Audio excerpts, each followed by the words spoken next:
Hello students, welcome back to the online platform of the Spectrum Academy. This is the lecture number 2 and I am Priyanka Shinde. I will teach you the lecture number 2 regarding to the Mendel's law. Do you know बच्चों, ये जो jeans है, jeans को पहली बार किसने discover किया था?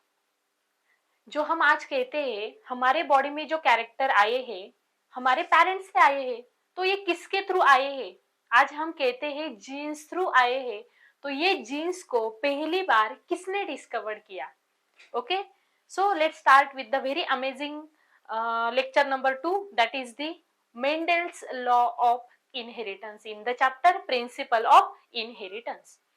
So Gregor Johann Mendel, it is nothing but the father of genetics, जिन्होंने जीन्स की खोज निकाली, जिन्होंने बताया प्रीवियस जनरेशन से कैरेक्टर नेक्स्ट जनरेशन में जा रहे हैं, with the help of genes जा रहे हैं, जिन्होंने कहा जो 50% कैरेक्टर मदर से आ रहे हैं, 50% कैरेक्टर फादर से आ रहे हैं ऑफस्प्रिंग में, it is only and only because of genes. So the father of genetics is nothing but the Gregor Mendel. Gregor Johann Mendel are the scientists which are mainly known as the father of genetics.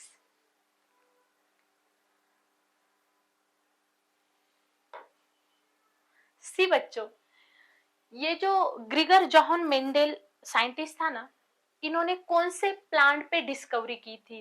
तो मटर के plant पे, यानी pea plant पे. Pea plant का scientific name क्या होता है students? Pisum sativum.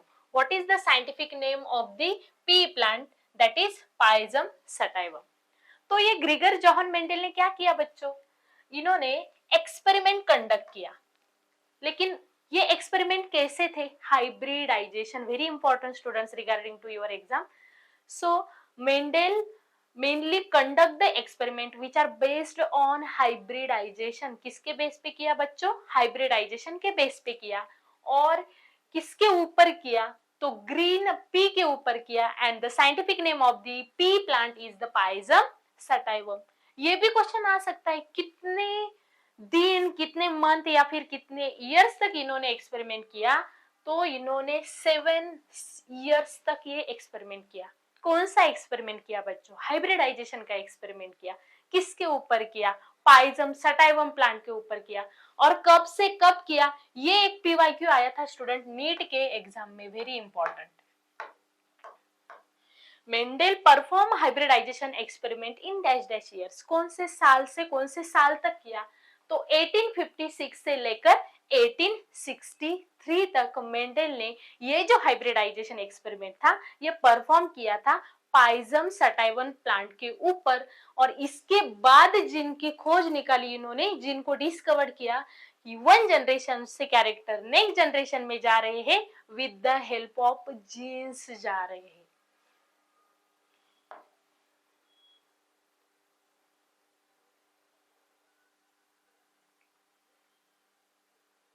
See, steps in making a cross in a pea. अब मेंडेल को क्या करना था? हाइब्रिडाइजेशन के एक्सपेरिमेंट करने थे, यानी 2 डिफरेंट प्लांट में पॉलिनेशन करना था, क्रॉसिंग करना था. Right students? तो इन्होंने बताया कि ये जो क्रॉसिंग थे मेंडेल के प्लांट के, तो इनके डिफरेंट स्टेप्स है. In that the first step is selection. आपको क्या करना है स्टूडेंट्स? पहली बार फर्स्ट स्टेप्स, आपको जो वैरायटी को दोनों के 2 प्लांट से क्रॉस करना है उसको सिलेक्ट तो करना है भाई. Right students? So the first steps of Mendel's hybridisation experiments was selection. पहला टॉपिक, पहला पॉइंट, पहला स्टेप्स क्या था स्टूडेंट्स? सिलेक्शन. जो क्रॉस करना है उसको सिलेक्ट तो करना पड़ेगा. चलो भाई कर लिया. तो क्या फर्स्ट स्टेप क्या होती है? सिलेक्शन. सो क्या किया इन्होंने? Selection of 2 pea plant. कितने पी प्लांट को सिलेक्ट किया स्टूडेंट्स? इन्होंने 2 पी प्लांट को सिलेक्ट किया.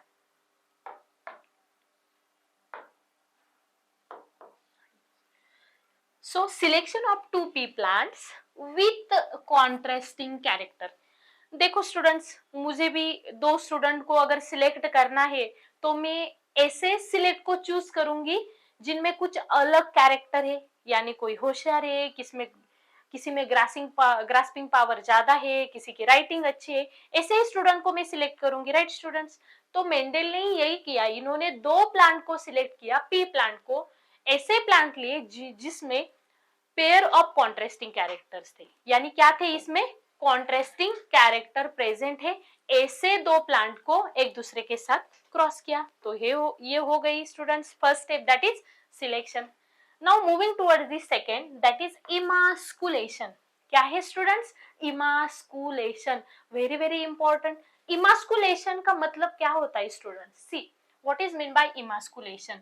अगर मेरे पास ये हिबिस्कस प्लांट है, उसका फ्लावर है, ये उसके पेटल्स है, राइट स्टूडेंट्स, ये उसका पेडिसेल है, ये थैलेमस है, यहाँ पे सेपल्स होते हैं ग्रीन कलर के, राइट स्टूडेंट्स। तो ऐसे ये पेटल हो गए। उसके बाद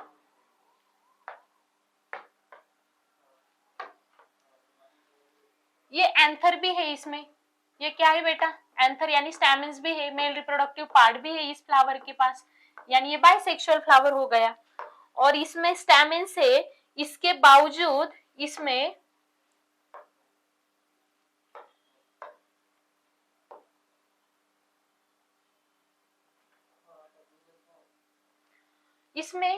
ये गाइनोशियम भी है, that is stigma, style, ovary and with in the ovary ovules भी प्रेजेंट है इस फ्लावर में।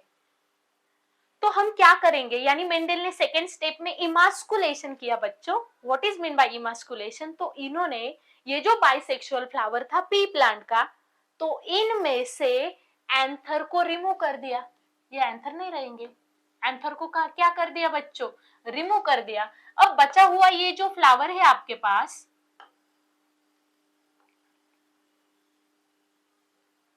तो उसमें इसमें सिर्फ क्या दिखाई दे रहा है स्टूडेंट्स आपको, स्टिग्मा, स्टाइल एंड ओवरी, यानी सिर्फ फीमेल रिप्रोडक्टिव पार्ट दिखाई दे रहा है। तो समझ में आ रहा है बच्चों what is mean bye emasculation, removing of anther और स्टैमेंस फ्रॉम बाइसेक्सुअल फ्लावर। तो मेंडल का जो एक्सपेरिमेंट था उसके सेकेंड स्टेप में इन्होंने यही किया, जो इमास्कुलेशन हम कहते हैं, that is removal of anther of one plant to avoid the self pollination। देखो स्टूडेंट्स, आपने दो प्लांट लिए हैं, दो प्लांट, एक फीमेल प्लांट है एक मेल प्लांट है, आपको एक दूसरे से क्रॉस करना है। तो मेंडल ने सेकेंड स्टेप में क्या किया, इमास्कुलेशन, यानी इन दोनों में से एक ऐसा प्लांट चूज किया जो फीमेल फ्लावर चाहिए थे उनको, मेल फ्लावर नहीं चाहिए थे, यानी मेल रिप्रोडक्टिव पार्ट नहीं चाहिए था। अगर उनके पास स्टेमेंस भी है, एंथर भी है, तो उनके खुद के पोलन ग्रेन खुद के स्टिग्मा के ऊपर गिर सकते हैं, तो खुद के ही पोलन ग्रेन जर्मिनेट होके फर्टिलाइजेशन होगा और नए नए पी के सीड्स बनेंगे, राइट स्टूडेंट्स। लेकिन मेंडल को ये नहीं करना था। अगर एक प्लांट का फीमेल रिप्रोडक्टिव पार्ट ले रहे हो, तो दूसरे प्लांट के वो क्या लेंगे, पोलन ग्रेन लेंगे। तो इसके खुद के पोलन ग्रेन खुद के ऊपर जर्मिनेट हो रहे, तो क्रॉसिंग का क्या फायदा, राइट स्टूडेंट्स। सो मेंडल ने सेकेंड स्टेप में इमास्कुलेशन किया, यानी दो प्लांट में से एक प्लांट के फ्लावर के एंथर ही रिमूव कर दिए। ओके स्टूडेंट्स, नाउ अब फ्लावर से अगर आप स्टेमेंस रिमूव कर दे रहे हो, तो इनके ऊपर सिर्फ गाइनोशियम है, यानी फीमेल रिप्रोडक्टिव वॉल है। तो ये जो पेरेंट प्लांट होगा, ये कैसा होगा बेटा, फीमेल पेरेंट होगा। Clear now. Now third steps is the pollination. Mendel ने थर्ड स्टेप परफॉर्म की, pollination, that is the collection of pollen grain from the male parent and transferring to the female parent. अब हमने भाई दो plants लिए थे, एक plant के फ्लावर में से एंथर रिमूव कर दिए थे, यानी ये तो फीमेल प्लांट हो गया। अब दूसरा प्लांट हमारे पास क्या होगा, मेल प्लांट होगा। तो मेल प्लांट के जो पोलन ग्रेन्स है वो कलेक्ट कर लिए मेंडल ने, एंड फीमेल फ्लावर के स्टिग्मा के ऊपर जाके डस्ट किए, यानी पॉलिनेशन कर दिया। ये हो गई भाई third step, that is pollination. Now moving towards the last step, that is fourth step of the Mendel's experiment is the collection and germination। अब पोलन तो डस्ट कर दिए, पोलन डस्ट होने के बाद वो तो जर्मिनेट हो जाएंगे, जर्मिनेट होने के बाद फर्टिलाइजेशन हो जाएगा। फर्टिलाइजेशन के बाद पॉड्स बनेंगे, फिर उसके अंदर सीड्स बनेंगे, राइट स्टूडेंट्स। अब सीड बनेंगे तो हम कलेक्ट करेंगे, कलेक्ट करने के बाद हम उसे जर्मिनेट करेंगे। यानी the fourth important step is the collection and germination of seeds to produce the offsprings. नए नए ऑफस्प्रिंग बनाने हैं तो ये पी प्लांट को फिर से खेत में लगाएंगे, फिर से जर्मिनेट करेंगे हम, और फिर से सेकेंड जनरेशन लेंगे, उसके भी पी कलेक्ट करेंगे। और ये जो स्टेप्स है ये अगेन एंड अगेन कितनी जनरेशन आपको लेनी है ये मेंडल ने कंटिन्यू किए थे। This is all about the steps which are performed by the Mendel's experiment in hybridization.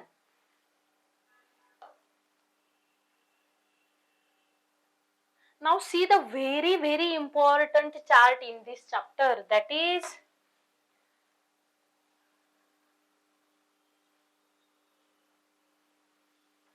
seven true breeding varieties selected by Mendel. कौन सा इंपॉर्टेंट चार्ट देख रहे हैं बच्चों हम? मेंडल ने 7 ऐसे वैरायटीज कलेक्ट की थी पी प्लांट की, जिनमें हर एक स्पेसीज में एक नया नया कॉन्ट्रास्टिंग कैरेक्टर था। जैसे कि कैरेक्टर यहाँ पे दिया है, यहाँ पे ट्रेट दिया है। मैंने प्रीवियस लेक्चर में ही आपको बताया था what is mean bye character and what is mean bye trait. Trait यानी कैरेक्टर का वेरिएंट। जैसे कि मेरे आंखों का कलर कैरेक्टर हो गया, लेकिन मेरे आंखों का कलर ब्लू है, ब्लैक है, ग्रीन है या फिर ब्राउन है, this is the traits. I already told you that students. So the characters and their traits. Traits are mainly two types, जैसे कि डोमिनेंट ट्रेट होते हैं, second one is the recessive traits होते हैं। I already told you that what is mean by dominant, जो खुद express होता है और दूसरे को सप्रेस करता है उसे हम कहते हैं डोमिनेंट। लेकिन रिसेसिव यानी जो कभी भी हेट्रोजाइगस कंडीशन में एक्सप्रेस नहीं हो पाता, वो तभी एक्सप्रेस होता है जब वो होमोजाइगस कंडीशन में हो। इसे ही वो खुद सप्रेस हो रहा है तो इसे हम कहते हैं रिसेसिव। चलो देखते हैं मेंडल ने कौन से 7 ऐसे ट्रू ब्रीडिंग प्लांट लिए थे। पहला वाला, first character stem height. First क्या था student? Stem height. Stem height इधर टॉल हो सकती है, इधर द्वार्फ हो सकती है। टॉल यानी लंबी लंबी, द्वार्फ यानी स्मॉल। ऐसा प्लांट लिया पहला कि जिसमें जो स्टेम की हाइट थी, एक की बड़ी थी और दूसरे की स्मॉल थी। ये हो गया फर्स्ट कैरेक्टर। सेकंड देखते हैं स्टूडेंट्स।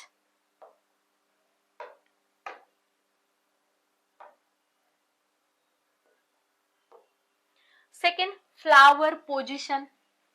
सेकंड ऐसा प्लांट लिया जिसका कौन सा कॉन्ट्रास्टिंग कैरेक्टर देखा मेंडल ने? फ्लावर की पोजीशन। अगर फ्लावर की पोजीशन एक्सियल है, एक्सियल यानी इस साइड पे, देखो एक्सियल यानी टॉप रीजन पे नहीं है, एक्सियल यानी एक्सिस में है, टॉप रीजन पे नहीं है, एक्सिस में प्रेजेंट है प्लांट के, तो this is a dominant character. ये कैसा कैरेक्टर हो गया? Dominant character. Axial flower are the dominant character, while terminal यानी सीधा टॉप पे फ्लावर आ रहा है, this is the recessive character. So question पूछा जा सकता है बच्चों आपके नीट एग्जाम में, और एक क्वेश्चन तो यहाँ से बनेगा। Very important chart. Okay students, तो कौन कौन से कैरेक्टर डोमिनेंट होते हैं, कौन कौन से कैरेक्टर रिसेसिव होते हैं, इसके ऊपर आपको क्वेश्चन पूछा जा सकता है in your seat exam and in your net exam. तो देखो स्टूडेंट्स, दो प्लांट के दो कैरेक्टर तो हमने देख लिए। फर्स्ट वाला था स्टेम की हाइट, एक की लंबी हो दूसरी की स्मॉल हो। सेकेंड देखा हमने फ्लावर पोजीशन, अगर फ्लावर एक्सिस में प्रेजेंट है, एक्सियल पोजीशन में है, तो this is the dominant character, while they are present top of the plant. अगर वो टिप पे प्रेजेंट है तो this is a recessive character. So flower axial है तो डोमिनेंट कैरेक्टर हो गया, फ्लावर टर्मिनल है तो रिसेसिव कैरेक्टर हो गया। Now third character is the flower colour. अब मेंडल ने थर्ड कैरेक्टर देखा, फ्लावर का कलर। अगर फ्लावर का कलर वॉयलेट है यानी पर्पल है तो ये कैसा कैरेक्टर है स्टूडेंट्स? तो ये डोमिनेंट कैरेक्टर है। आपने देखे हैं ना स्टूडेंट्स, जो पी प्लांट होते हैं, पी प्लांट के अगर पर्पल या फिर वॉयलेट फ्लावर आपको दिखाई दिए तो ये डोमिनेंट कैरेक्टर है। लेकिन अगर व्हाइट कलर के पी प्लांट के फ्लावर आप देखते हो तो this is the recessive character. So white color flowers are the recessive character. उसके बाद pod color, pod, ये जो pod है, pod का कलर अगर ग्रीन है, ग्रीन कलर की pod अगर आपको दिखाई दे रही है तो ये कैसा कैरेक्टर हो गया? ये डोमिनेंट कैरेक्टर है। लेकिन येलो कलर की पॉड अगर आपको दिखाई दे रही है तो it is a recessive character. और ये भी तो हम घर पे देखते हैं, जब हम घर पे मटर लाते हैं तो ग्रीन कलर की अगर पॉड है तो डोमिनेंट कैरेक्टर है, और येलो कलर की है तो रिसेसिव कैरेक्टर होते हैं। उसके बाद सीड का शेप, सीड का शेप अगर राउंड हो, ऐसा हो, सीड का शेप अगर ऐसे राउंड राउंड है तो this is the dominant character. ये कैसा कैरेक्टर हो गया students? Dominant character, dominant character. लेकिन सीड्स ऐसे वेल राउंडेड नहीं है, ऐसे टेढ़े मेढ़े है, लाइक दिस, ऐसे, तो इसे हम कहते हैं रिंकल सीड्स। क्या कहते हैं बेटा? Wrinkle seeds. और रिंकल सीड पी प्लांट के होना ये कैसा कैरेक्टर है स्टूडेंट्स? तो ये रिसेसिव कैरेक्टर होता है, isn't it? So seed shape round is the dominant character while seed shape wrinkle are the recessive character of the pea plant. Now the seventh and last character Mendel selected, that is the seed color. अब ये मटर कौन से colour के होते हैं भाई? अगर ये ग्रीन कलर के है तो डोमिनेंट है या फिर रिसेसिव है? तो देखते हैं, चलो। सीड कलर येलो है, यानी मटर अगर येलो कलर के होते हैं तो ये डोमिनेंट कैरेक्टर है उस मटर का। अगर वो ग्रीन कलर के हो तो ये रिसेसिव कैरेक्टर होता है। क्लियर बच्चों? और ये इतना इम्पोर्टेंट टॉपिक है जिसके ऊपर कम से कम एक या फिर दो क्वेश्चन आपके कॉम्पिटिटिव एग्जाम में 100% आएंगे, और ज्यादा हार्ड भी नहीं है। तो इस तरह से मेंडल ने 7 ट्रू ब्रीडिंग पी प्लांट की वैरायटी यूज की थी और एक दूसरे का क्रॉस किया था उन्होंने प्योर लाइन ऑब्टेन करने के लिए।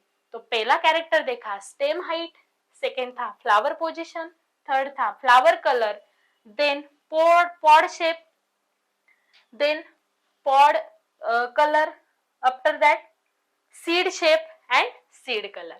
This is all about the 7 true breeding varieties selected by Mendel in his hybridization experiment.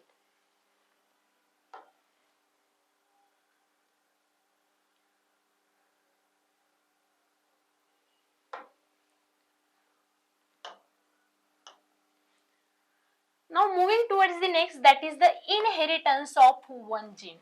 उसके बाद मेंडल ने स्टडी किया इनहेरिटेंस ऑफ वन जीन। कैसे मेंडल ने इसके बाद स्टडी किया था इनहेरिटेंस ऑफ वन जीन, यानी एक जीन कैसे नेक्स्ट जनरेशन में इनहेरिट हो रहा है। एक ही जीन के ऊपर पहले स्टडी किया था, बाद में डाई हाइब्रिड क्रॉस किया था, ट्राई हाइब्रिड क्रॉस किया था एंड सो ऑन। लेकिन पहले मेंडल ने एक ही जीन पे स्टडी किया था, हेरिटेबल जीन पे। तो इसे हम क्या कहते हैं? Mono hybrid cross. What is mean bye mono hybrid cross? देखो मेंडल ने एक प्लांट ले लिया और ये दूसरा प्लांट ले लिया, इन दोनों को मेंडल क्रॉस कर रहा है, लेकिन मेंडल के दिमाग में फ्लावर की पोजीशन, फ्लावर का कलर, स्टेम की हाइट, पॉड का शेप, पॉड का कलर, सीड का शेप, सीड का कलर, ये ऐसा कुछ भी नहीं था मेंडल के दिमाग में। मेंडल सिर्फ एक ही कैरेक्टर लिया था मेंडल ने यहाँ पे।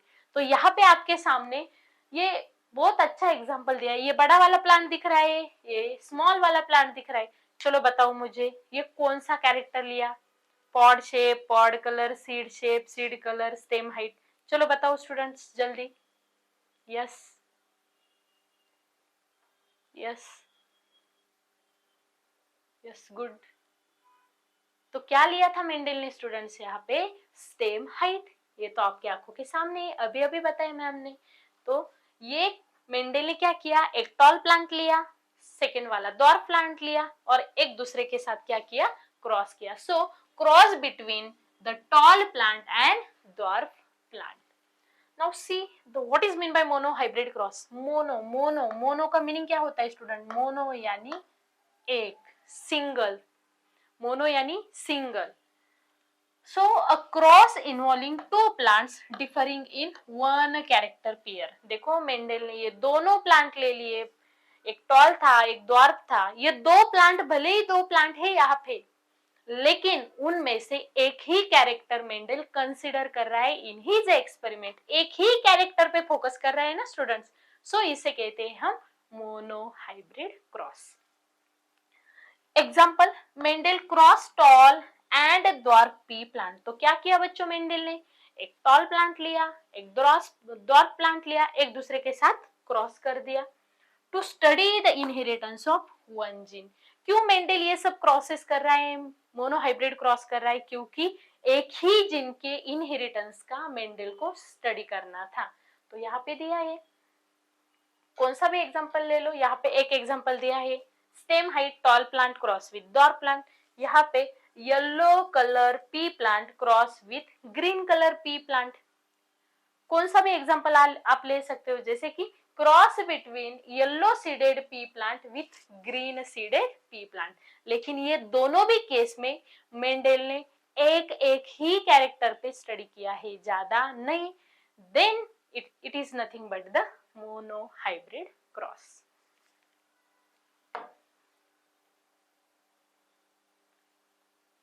C. अब मेंडल ने क्या किया, पेरेंट चूज किए। पेरेंट कैसे थे, homozygous tall and homozygous dwarf. आपको पता है अगर सेम सेम जीन्स हो, सेम सेम अलील्स हो, तो हम इसे होमोजाइगस कहते हैं। यहाँ पे भी होमोजाइगस ड्वार्फ लिया यानी स्मॉल टी स्मॉल टी। अब मेंडल ने ये कैपिटल टी यानी होमोजाइगस टॉल प्लांट को होमोजाइगस ड्वार्फ प्लांट से क्रॉस किया। उसके बाद आपको तो पता है इन reproduction and in new young one formation, अगर सेक्सुअल रिप्रोडक्शन हो रहा है तो पहले एक प्लांट का या फिर एक ऑर्गेनिज्म का एक गैमेट दूसरे ऑर्गेनिज्म का दूसरा गैमेट एक ही इन्वॉल्व होता है इन सेक्सुअली रिप्रोड्यूसिंग ऑर्गेनिज्म। देन सी, इन दोनों में से गैमेट ले लिया। गैमेट क्या ले लिए स्टूडेंट्स, यहाँ पे कैपिटल टी ले लिया, यहाँ पे गैमेट क्या ले लिया, स्मॉल टी ले लिया। और यू नो द फर्टिलाइजेशन, यहाँ पे क्या होगा स्टूडेंट्स, फर्टिलाइजेशन।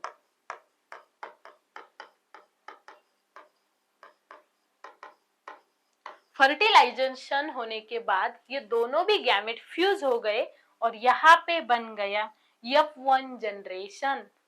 अब देखो स्टूडेंट्स, मेंडल को रिजल्ट क्या मिला।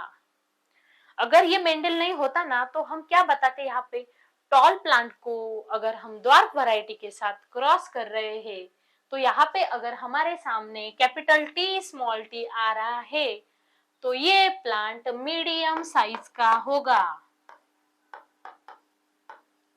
तो ये प्लांट कैसा होगा बच्चों, मीडियम साइज का होगा। ऐसा हमें लगता अगर मेंडल नहीं होता तो, लेकिन ये झूठ है, ये सच नहीं है। यहाँ पे टॉल प्लांट को अगर हम ड्वार्फ प्लांट के साथ क्रॉस करते हैं तो जो F1 यानी फर्स्ट फिलियल जनरेशन आती है वो टॉल ही रहती है। वो कैसी रहती है स्टूडेंट्स, टॉल ही रहती है। यहाँ पे ये प्लांट टॉल क्यों है, लेकिन ये टॉल होमोजाइगस नहीं, होमोजाइगस होता तो कैपिटल टी आता। ये कैसा है बच्चों, हेट्रोजाइगस टॉल है, लेकिन ये टॉल है, ये ड्वार्फ नहीं है, क्योंकि ये कैपिटल टी डोमिनेंट अलील हो गया, ये स्मॉल टी रिसेसिव अलील हो गया। तो कैपिटल टी खुद एक्सप्रेस हो गया और स्मॉल टी को क्या किया, सप्रेस किया। Clear student. सो F1 जनरेशन में जो पी प्लांट आपको मिला वो लंबा वाला था यानी टॉल था, लेकिन हेट्रोजाइगस टॉल था। अब हमें सेकेंड जनरेशन निकालनी है, F2 जनरेशन। तो हम क्या करते हैं स्टूडेंट, ऐसे पुनेट चार्ट निकालते हैं। पुनेट चार्ट, तो पुनेट चार्ट को हम कैसे करेंगे, ये जो F1 आपको मिला है इसको ही इसके साथ हम क्या करेंगे, सेल्फिंग करेंगे। यानी देखो सिंपल सी लैंग्वेज में आपको बता रही हूं। हाँ, अब तुम्हारे पास क्या मिला बेटा, कैपिटल टी स्मॉल टी। अब आपको क्या करना है, क्रॉसिंग करना है, capital T small T cross with capital T small T. देखो ना, हम F1 को ही F1 के साथ क्या कर रहे हैं, क्रॉस कर रहे हैं। ऐसे ही तो किया हमने, capital T small T cross with capital T small T, यानी हेट्रोजाइगस टॉल प्लांट को ही हमने हेट्रोजाइगस टॉल प्लांट से क्या किया, क्रॉसिंग किया, फिर हमने गैमेट निकाले। यहाँ पे गैमेट तो दो अलग अलग है, गैमेट कैसे है बेटा, दो अलग अलग गैमेट से। तो इस गैमेट को हम F2 जनरेशन निकालने के लिए हम जिस ये बोर्ड आपको दिखाई दे रहा है इसका यूज करेंगे, और इसका नाम होता है चेकर बोर्ड। क्या नाम होता है स्टूडेंट्स, चेकर बोर्ड, और इसे ही तो हम कहते हैं पुनेट स्क्वायर। तो पुनेट स्क्वायर का यूज करके देखो हमने क्या किया, यहाँ पे मैं आपको बता रही हूँ, ऐसा चेकर बोर्ड निकाला हमने जहां पे 3 रोज एंड 3 कॉलम्स थे। अब क्या किया मैंने, ये है मेल, यहाँ पे मेल गैमेट डालेंगे, ये है फीमेल। तो चलो बताओ मेल गैमेट्स क्या है, सेम ही आएंगे, कैपिटल टी स्मॉल टी, यहाँ पे भी capital T small T.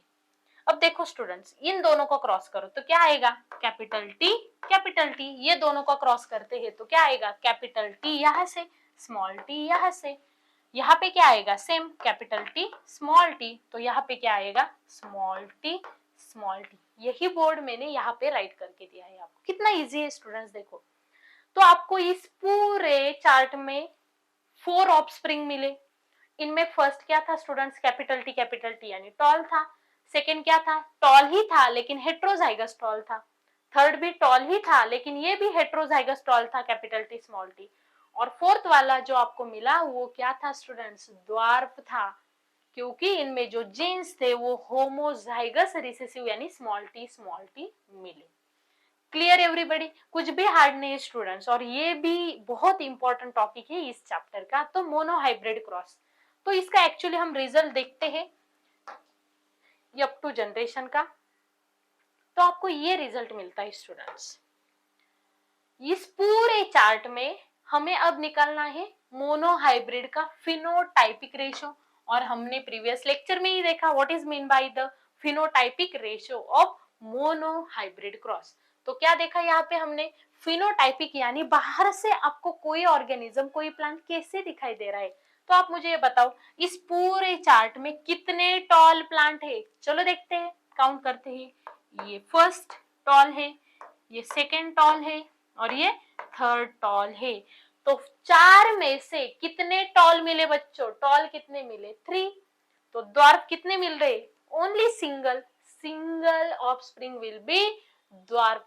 Then your phenotypic ratio of a monohybrid cross is 3:1। क्या होगा स्टूडेंट्स, 3:1। अब देखते हैं जीनोटाइपिक रेशो। अब मुझे ये बताओ यहाँ पे कैपिटल टी, यहाँ पे कैपिटल टी स्मॉल टी, ये तो सेम आ गया तो हम नहीं लेंगे इसे। उसके बाद क्या आ गया, स्मॉल टी। चलो आप मुझे बताओ कैपिटल टी कितने हैं हमारे पास इस बॉक्स में, एक ही तो है, कितने स्टूडेंट्स, एक।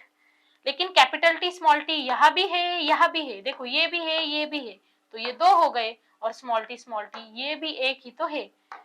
इसीलिए जीनोटाइपिक रेशियो क्या होगा स्टूडेंट्स, 1:2, 2:2, 1। यानी monohybrid genotypic ratio homozygous tall कितने मिले स्टूडेंट्स, कैपिटल टी कितने हैं, 1। हेट्रोजाइगस टॉल कितने मिले, 2 मिले, that is capital T small T. And homozygous dwarf ही दैट इज स्मॉल टी कितने मिले बच्चों, सिंगल ही मिला।